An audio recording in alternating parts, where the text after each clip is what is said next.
Installing an internal CFF HBA or RAID adapter.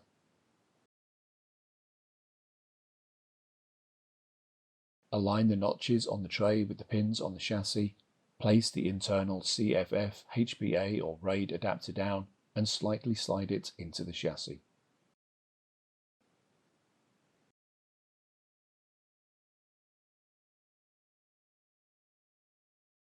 Connect all the cables to the adapter.